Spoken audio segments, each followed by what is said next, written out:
And, on the line, I understand, we have from Houston, Texas, Carl Lewis. Carl? Good morning. Well, how's things in Houston, Texas, Carl? We're so glad to have you on the air. Great, thank you. It's great here. Actually, the weather's fabulous today, so it should be a fun day working out. Well, I read to people the little segment out of Runner's World and told them, a little bit about how we met in Minneapolis and we started the diet.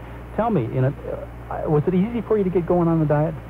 Well, for me at the beginning, the main thing I wanted to do, like I told you then, was to eat, which I love to do, and also keep my weight down and feel good. For me, it was fairly easy because I had a couple of teammates that went along with me. Leroy Burrell was one, and Floyd Hurd.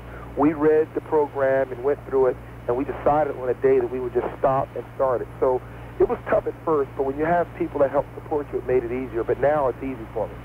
Well, that's great because, your sister, Carol Lewis, was a little upset by the fact that you found it so easy, and she found it difficult to do. In fact, she talked about how Carl just decides he's going to do something and then just goes and does it. And she was a little upset with you at the beginning of the program, but of course she feels very good about the diet, and also has it brought your conversations more in line with your sister Carol, and also brought you a little bit closer, the fact that you both eat the same now? Oh, it's a huge difference. It's exciting to see Carol, first of all, just looking better and feeling better in her training.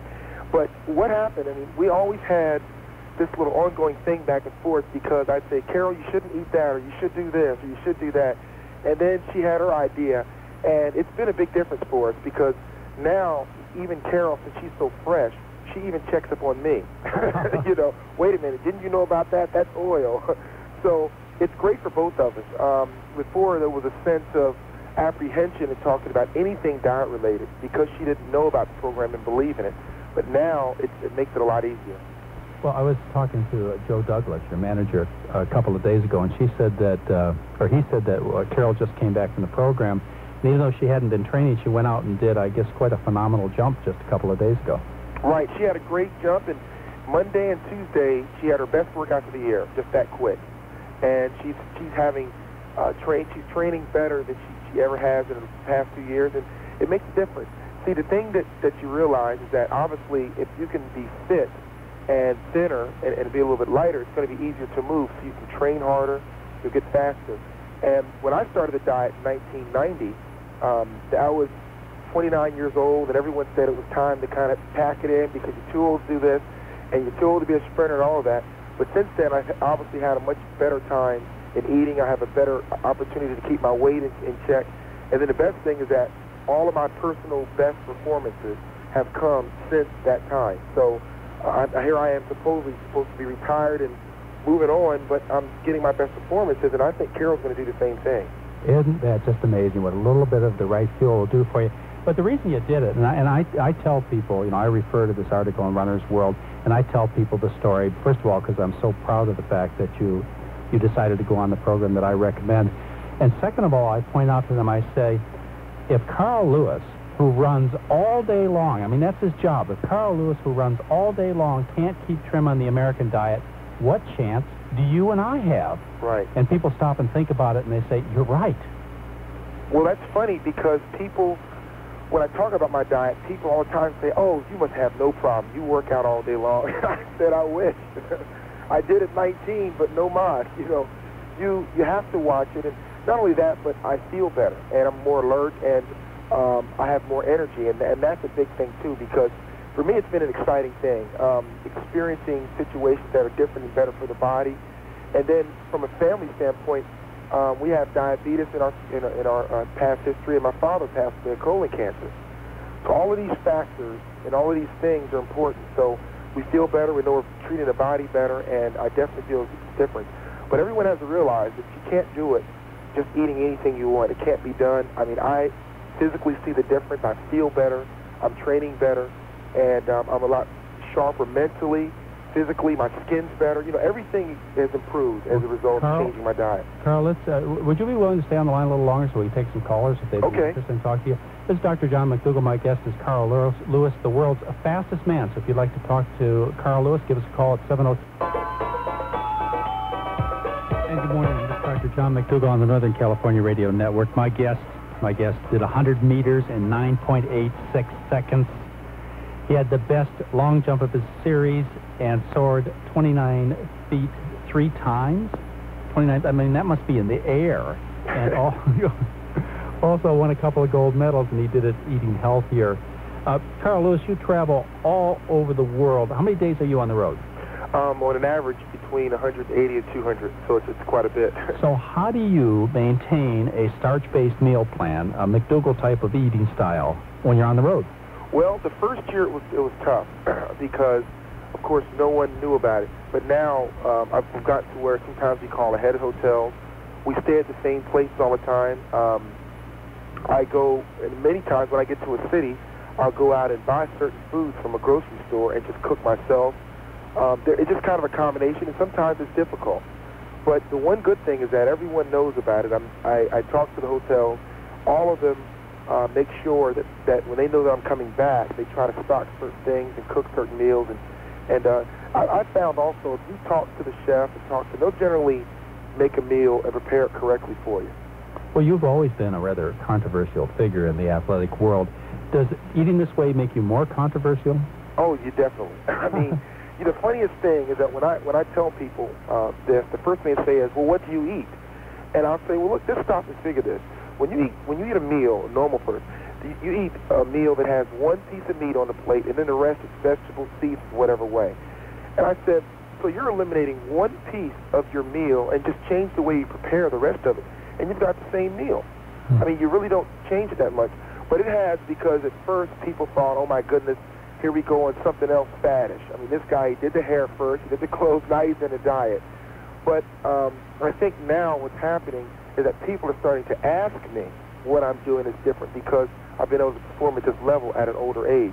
That's the thing. Everyone puts the thing of age. I mean, it's kind of made me more popular in a way because everyone says, now that you're over 30, they call that over the hill.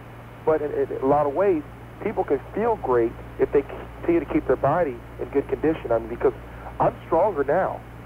So now it was a controversial thing in a way because people thought, here we go, another fad. But now they're starting to ask me, what are you doing that's the difference? So do you see other athletes changing? I see it's starting to happen. Of course, a lot of my teammates have already changed. Leroy Burrell, of course, Floyd Hurd, Mike Marsh, who was also a gold medalist. Mike eats very little meat. He watches it, and we've discussed the plan. And then if you go on some other people that we know outside of just this area as well. But I think overall, everyone's starting to realize that meat is so bad for you. And people approach me and talk to me about it. And I tell you the most interesting thing was there was a football player that plays for Houston Oilers. I talked to him about 2 weeks ago, and he said he's down to meat just 1 day a week. And he eats no red meat and no pork.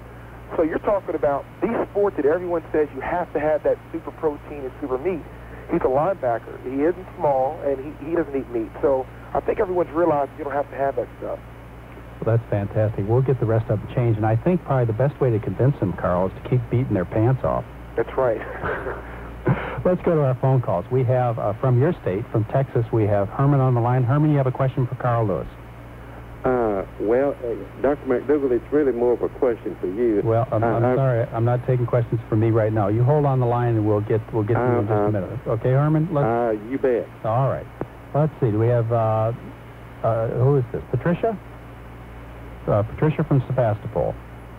Hello? Is Patricia on the line? How about Jerry from Santa Rosa? Mr. Lewis, you're one of my big heroes. Great, thank you.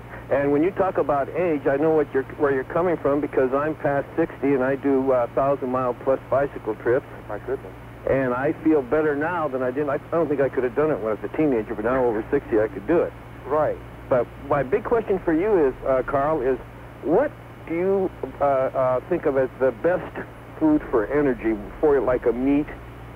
Before you get ready to compete, do you the meal you have before that meet, what does it consist of mainly?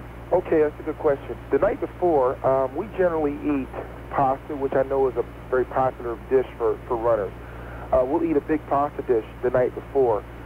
In the morning, what I generally do is eat very little, which is strange. I'll have a pasta dish. Leroy and I came up with this little sandwich we make. It gives us energy. We take bread, of course, and then we'll put like a peanut butter type spread on it, a fruit spread, and bananas. And that gives us good energy, and it's also pretty filling. We like to do that, and then during the day, during competition, we generally just eat fruit. But we'll have a meal a few hours before. But in terms of getting some energy, feeling full, that's generally what we'll do, and then we'll have bananas or whatever during a competition. Would you say there's one particular food, like I eat a lot of peanut butter when I go on my long trips. Right. Do you have one particular food that you would say that is more excellent or better than another? Well, I tell you, I think that beans and lentils, that's what I really like the most, and I feel like I get the most substance from it. Of course, potatoes are very good. And now, do you have any trouble with your weight? Because I eat a lot of beans, and it has a tendency to put weight on me. Well, that's the thing that I don't really have a problem with. As long as I stay away from the meat and the salt, a lot of salt, actually. I eat a little bit, but a lot of it. And the other things, then the weight stays in pretty good condition. I see. And also the time of day. I mean, because we try to sit down and eat dinner at about 5 o'clock, and I may snack and different things in the evenings, but basically I eat my heavy meal fairly early. Right. Well, Jerry, so if I eat later, it Jerry, just sits there. Thank you very much for calling. Carl, we're going to have you stay on the line if you'd be willing to stay with us. We've got a lot of people that would like to talk to you. Okay.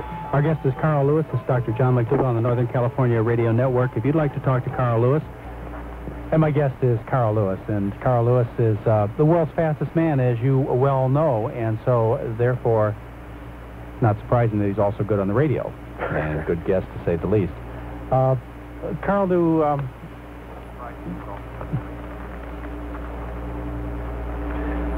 do you still have are you still have juicing as part of your program? Yes, I do. Still do. Do we have Carl there still? On a daily basis. Basically, I mix, vegetable in the morning, and then add fruit in the evening for dinner or whatever. But I do mix it with my meal. Yes.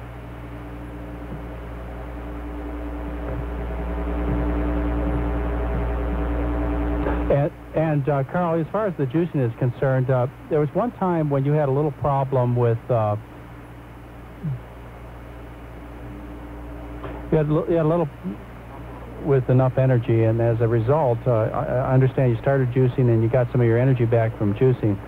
The way it was, a man as busy as you are and as hard as it is for you to get foods, what I suspect happened at that particular time is you just weren't getting enough calories in, and now when we have now when you started juicing, you were able to get the adequate calories in, and right. And because I don't think it was a protein issue in your diet. Do you think that was a possibility that was what was going on? Yeah, after you mentioned that, it made a lot more sense, because I probably wasn't getting enough calories, because when I felt that was at a time in the year when we're working the most, working the most difficult. Because in the spring, February, March, April, we do a lot harder running in terms of longer running, 400, 300, 600, and then we get down later in the season, we shorten up. So I was burning a lot more calories. My diet was exactly the same the entire fall, and I felt great, and it felt great in January. It's just that one period. So now when that was mentioned, I think that was probably it, because I don't really believe the protein was it, because you don't need that much. Right. And I may not have known as much about it as I do now, because I did some more research, but I think that was probably what it was, because when I added the juicing, I did add more calories. Yeah, I think that helped. Not that I think juicing is a good way to get calories. I mean, especially somebody as active as you are, it's very convenient. This is Dr. John McDougall on the Northern California Radio Network, and we have all the technical problems working for us now. And Carl, how long do you think you can keep this up, being the star athlete and the fastest man in the world? Do you have any thoughts? Well, I tell you, it's interesting, because 1991 was my best year ever at that point. And 92, which was last year, of course, I physically was in better condition. I had ended up getting these allergies, which I've never had before, so that cost me at the Olympic trials. But I was in better shape last year than 91, and now 93, I feel even better than last year. So, I don't know. I mean, 18 months ago, I thought I'd have one more Olympics and it was over with, but now I feel I can go at least 2 or 3 more years at this level. Isn't that amazing? You get better as you get older. That's the way it's supposed to be. Let's talk to Valerie in Placerville. You're on with Carl Lewis. Hello? Is this Valerie? Is this Clara? Hello. Hi, you're on with Carl Lewis. Oh, I'm on now. Yes, this is we're Claire. on. Hi. It's an honor to talk to you. Thank you very much. I'm really calling for my husband. I wish he were here. He's 66 years old, and he's been running for 30 years. And he runs about 8 miles a day. Wow. And we've been on Dr. McDougall's diet for, about 2.5 weeks. Mm-hmm. And he is losing weight. And he doesn't have a lot to spare. He's 5'7", and he weighs 130. And we just wonder about getting that thin. How do you stop the weight loss? Right. Well, I'll interject right quick. When we started our diet, we lost quite a bit of weight. At first, the first couple of weeks we didn't lose much, but then over the next 4 or 5 weeks we lost quite a bit, and then it stabilized for me. Because the biggest problem I had is when you go for so many years, like I had, of starving yourself, it's hard to eat. Because I remember times when I was being fed in the morning and I wouldn't eat. No, take it away, because I was so used to not eating that I probably wasn't eating enough food, just having that same habit. So make sure that you can eat more freely now and eat a lot better. And when I started to get out of the habit and I had breakfast and I ate properly and took in the calories and the amount of food that I needed, then that weight loss balanced out. But I think the thing for me was that I was still scared to eat. It was just a mental thing I had to get out of. I see. Well, he's stronger and faster since he's, been on this. Well, we were almost on it before, but now we're completely on it. He's 63 years old. Doesn't that give you encouragement, Carl, that maybe at 63 you'll still be taking world records? But if you don't, and you're out of the running business, I think you can probably get into the dietary counseling business, or maybe even get your own radio show. You're really great. Well, I'd like to, but I tell you, the one thing is that I definitely believe in it, and it's given me a difference. I feel better. Not only that, when I talk to people, they ask me, what's your diet for running? And I say, well, this is my diet for my life. This is how I eat. So when track finishes, I will continue to eat like this because I feel better overall. So this is just what I do as an athlete. It's a part of my life. This is Dr. John McDougall with Carl Lewis, and we'll be back with you in just a moment. And good morning. This is Dr. John McDougall on the Northern California Radio Network. The title of the article is Catching Up with the World's Fastest Human. And, of course, that's Carl Lewis, who we have on the line from Houston, Texas. This is Dr. John McDougall, and let's go back to our phone calls. We have Valerie from Placerville. Hello, Valerie. Hello. Do we have Valerie from Placerville on the line? How about Valerie's going to be there? Yes. You're on with Carl Lewis, Valerie. Oh, good. Thank you. Just wanted to talk to you both. I'm the mother of a 15-year-old first-year track runner, little gal. She's pulling a 5:14 mile right now, and seems to be able to control her speed. She slows down and speeds up within the pack during the race with a lot of ease. And so it looks like she has great potential. And we're in the phase now for training and diet to get focused. And I was wondering if Mr. Lewis had any recommendations for anything special that would go for a teen. For teenage athletes, Carl Lewis, you have any special thoughts on that? Could you just repeat that right quick? She has right at the end. She has a teenager who's into track and doing quite well. And what she wants to know is, would the same advice you give to adult athletes apply to a teenage athletic person in terms of a good diet? Yeah, definitely. Strangely enough, back in the 70s when I was in high school, I went to a period where I went to a vegetarian diet when I was a junior. And it was a big growth spurt for me. I was a late bloomer, so most of my growing occurred junior and senior year in high school and on. So I went to a diet that year, and the only reason I stopped was because my mother became a little bit tired of cooking for me and everyone else. Yeah. But I definitely recommend it because I was able to go through the largest period of growth for me. It definitely stretched out the most during that period. I felt better, and that was one of the reasons why ultimately I was able to go back, because I tried it in high school and I saw no ill effects. And I think the diet is good no matter what age you are. And the younger they start, the easier it is as you get older. Right. She's very focused on diet right now. Also, training camps I was wondering if Mr. McDougall had recommendations for training camps that focus on diet. I have no recommendations for training camps that focus on diet. I just don't know of any, but certainly I think the dietary advice Carl Lewis has given you is the right way to go. I mean, how could I argue? Thank you for calling, Valerie. Can you hear me now? Yes, we have you. Nice to have you on the show, Terry. Oh, thank you. I'd like to ask Carl if he ever has any problems getting low blood sugar when he's working out, and how, if so, what he does to prevent it and to recover from it. Well, Terry, I haven't had the problem in the past, but I think just having a balanced diet and making sure that everything is there, and then, of course, getting a lot of fluids, too, has helped me. But I've never had that problem. But we definitely take in a lot of fluids, and we make sure that we try to get that balanced diet, especially before and during workout. Okay, Terry, thanks for calling. Let's talk to Lee in Reading. Lee, we have Lee in Reading talking with Carl Lewis. Hello to both of you, and congratulations so much on your physical achievements. And I have three kind of short things I'd like to fire out, and then I guess I'll just listen. Would it be all right? Go ahead. All right.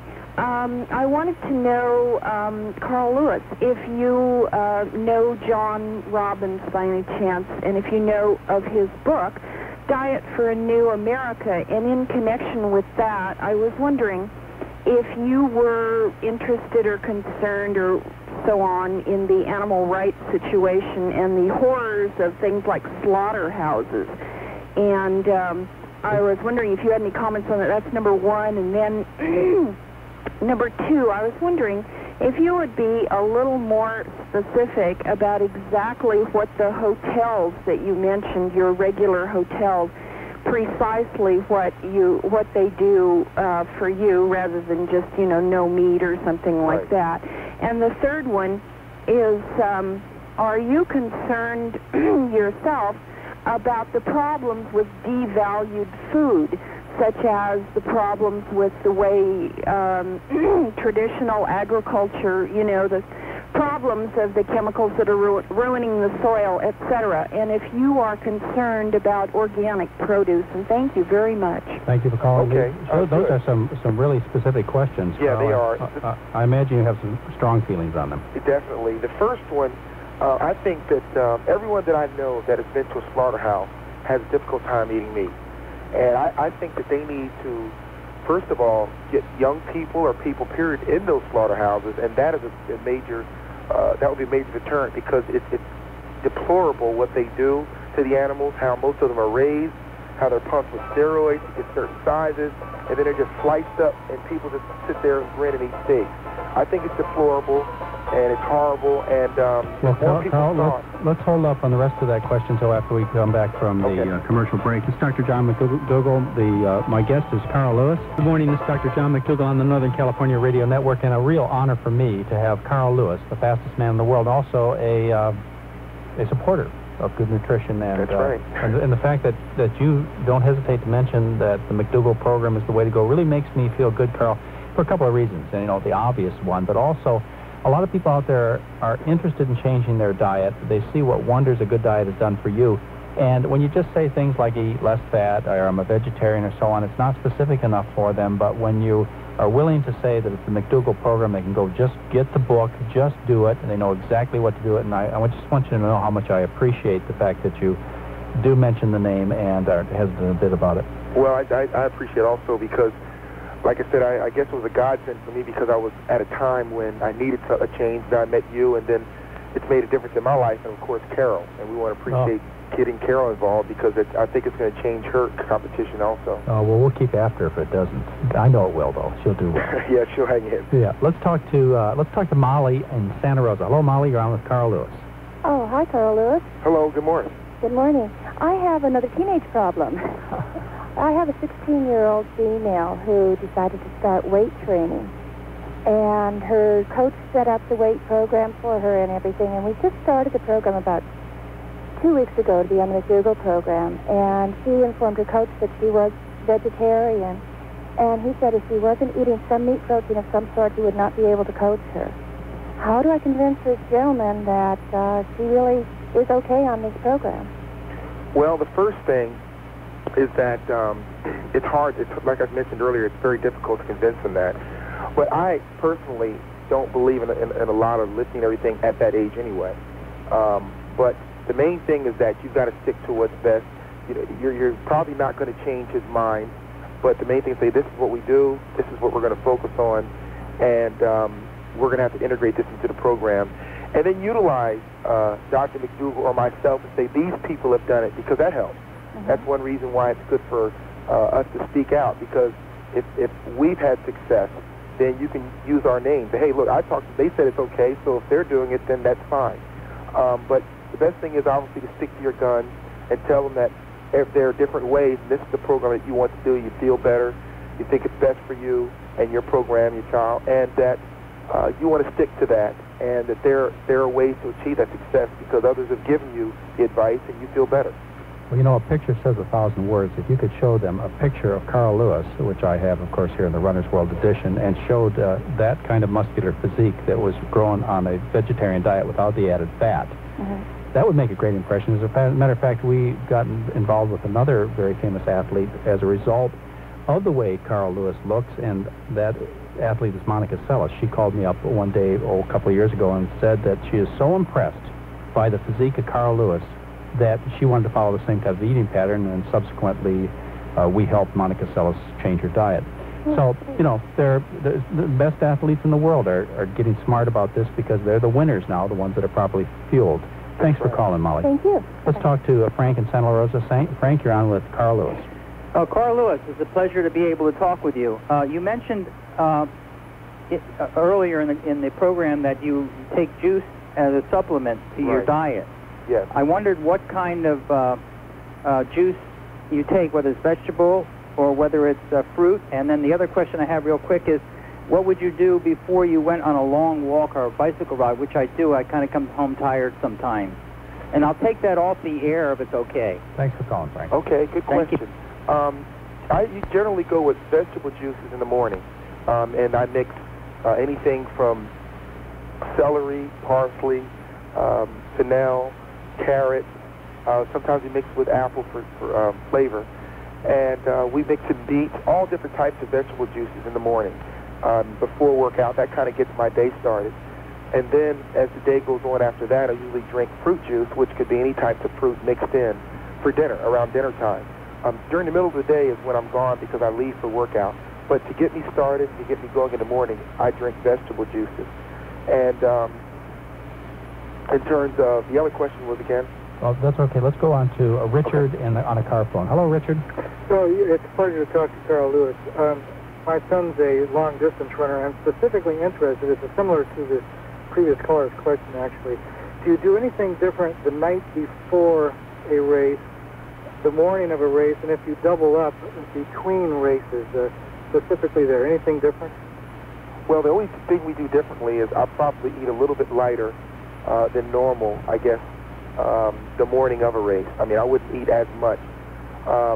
We do supplement more vegetable, in terms of fruit or whatever. We supplement more of that, like our bananas and things, during the day, instead of eating a lot of meals during the day. Because a lot of times we go to a track meet, we may get there at 10 o'clock and not get home until 5. Yeah, right. So we'll eat a banana, here, a piece of fruit, whatever to supplement it. And then sometimes a little sandwich I talked about earlier, the peanut butter and fruit spread and bananas, things like that. That's the main change. The night before we generally keep it the same, but the day of a meet we eat a little bit lighter. Thank you very much. Okay, Richard. Let's go to Richard in Thermalina. Richard, you're on the air. Carl, you're a good role example for our young people in our country. I want to thank you for your work. Thank you very much. What was your greatest concern about the long-term health risk to changing your diet, and what was it that was most persuasive of convincing you that it was okay to become a strict vegetarian? Okay, the long-term effects, the first thing is I really didn't know a lot about it. And I didn't think much about it because I wanted to see what was the best thing, and I felt that would supplement me now and the long term. But the biggest thing that changed my mind is that I knew that there had to be a way that you're able to live and function and eat and enjoy food and keep your weight down. I just said there's no way that our bodies are put here to starve all the time in order to stay thin and to stay fit. So when I met Dr. McDougall, when I read the book, I realized that I was able to eat all types of foods and get the proteins, then of course get the energy and everything that the body needs, the calories, and then still keep your weight in check. So that was the main thing, because I just got tired of going 3 days a week with breakfast and then skipping lunch every day, and then just going dinner. Isn't that amazing? There were 4 days a week where I wouldn't have breakfast or lunch, just dinner. Carl Lewis. Were you impressed by the Richard, I'll have to hold you there. documentation that Dr. McDougall had in his books? Richard, I'll have to hold you there because we're at the end of the hour. This is Dr. John McDougall on the Northern California Radio Network, and it's interesting that Carl Lewis is most interested about his personal appearance. Thank you very much, Carl, for spending the time with us. It was a real honor for me. Thank you very much, and I'm hanging in there, and I talk about you every day. Thank you, Carl. This is Dr. John McDougall on the